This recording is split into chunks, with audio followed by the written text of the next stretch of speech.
Po, gjithë pensionistët të cilët përfitojnë një pension të çfarëdo lloji kategorie, do të marrin dhe shtesën mbi pension që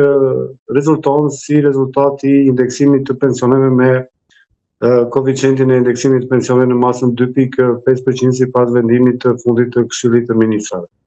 Nëse një pension mesatar urban sot është 19.600 lekë,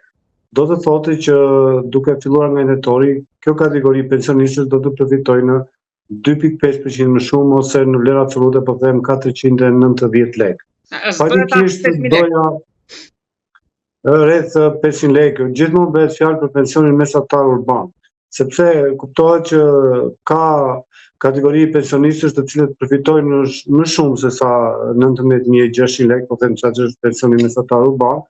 Kuptohet që ka dhe pensione më të ulta se 19.600, kemi dhe pensione sociale që vazhdojnë të paguhen. Patëm një ndryshim së fundmi duke përjashtuar në fakt nga përfitimi i pensionit social shumë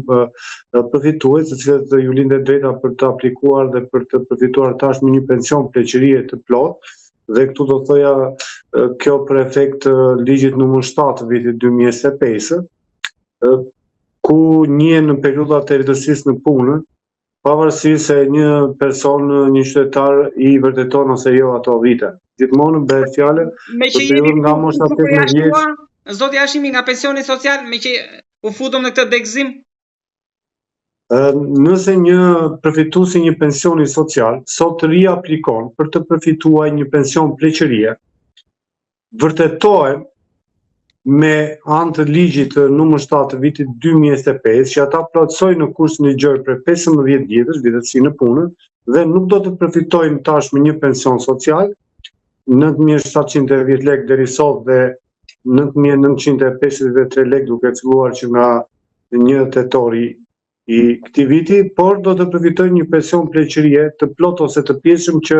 është shumë e lartë se sa pensioni social. Gjithë kjo kategori, unë do t'ju bëja një apel që të aplikonin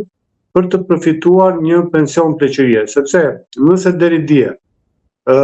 po them para se të plotësonin moshën 70 vjeç, nuk i vërtetonin dot që ata plotësonin kushtin ligjor prej 15 vjetësh, që kërkon neni 31 i ligjit 7703, dhe në moshën 70 vjeçare kanë pasur të drejtë dhe kanë përfituar një pension social, tashmë me hyrjen në fuqi të ligjit nga 13 marsi i vitit 2025, gjithë periudha nga mosha 18 vjeç deri në 30 shtator të vitit 1993. Dhe kjo kategori fatikisht ka goxha periudhë historike në këtë periudhë nga mosha 18 vjeç deri në shtator të 93 për gjithmonë për banuesit e qytetit, apo deri në 19 korrik të vitit 1991 për banuesit e fshatit, apo deri në 17 tetor të vitit 1992 për banuesit e fshatit, por me qendër banimi ku kanë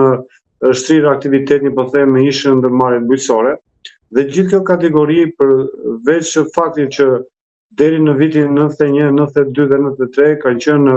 në moshë pune dhe kanë goxha periudhë vjetësie në punë që janë një ligji, pavarësisht se ata i vërtetojnë ose jo, kanë drejt të aplikojnë dhe të përfitojnë një pension tashmë pleqërie. Kemi patur raste, ka rënë numri i pensioneve sociale pikërisht për shkak, po përsëri ka qytetarë të cilët nuk e kanë informacionet dur, vazhdojnë të aplikojnë për rishqyrtim të pensionit social që bëhet sipas ligjit një herë në vit, dhe ndërkohë nuk aplikojnë për të përfituar një pension. Dhe nëse kaloni në temën e ditës që ka bëjë me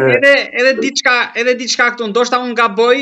me që jemi te pensioni social, sepse qeveria ka deklaruar që në këtë mandat do ta dyfishoj. Tani si u bie më mirë që qëndrojnë te pensioni social apo të aplikojnë ashtu siç thatë ju për pension pleqërie? Apo nuk ka lidhje këtë tashmë? Nëse do të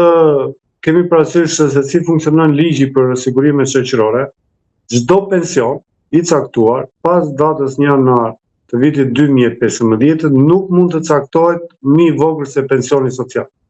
Dhe nëse do të kemi një dyfishim të masës së pensionit social, pa diskutim që do kemi dhe dyfishim të pensionit minimal, po them unë, që caktohet sipas ligjit. Dhe nuk ka asnjë shans, asnjë mundësi që pensioni social të jetë më i lartë se sa pensioni i pleqërisë, sepse pensioni i pleqërisë, i plot apo i pjeshëm, urban ose rural, se varet